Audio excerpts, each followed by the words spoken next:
Ginet. Merci Vicky. Moi j'avais juste deux questions.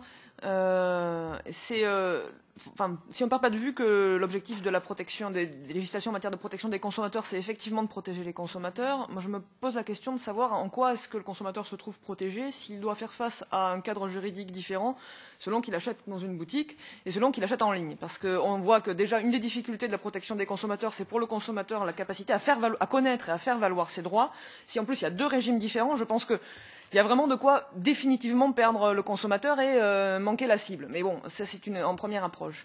Et puis même si on se place dans la perspective des entreprises, est-ce que vraiment ça a du sens alors qu'on voit qu'on a justement une approche multicanale qui se développe de plus en plus, qu'on a une convergence des modes de consommation avec justement un cloisonnement qui devient de plus en plus artificiel entre des modes de consommation en ligne et hors ligne. Est-ce que même gérer des cadres législatifs différents pour les entreprises, c'est pas aussi une source de complexité, même si on sait bien que la fragmentation de la législation en matière de protection des consommateurs, du fait qu'on est dans un cadre d'harmonisation minimale, est un problème d'ailleurs pour tout le monde.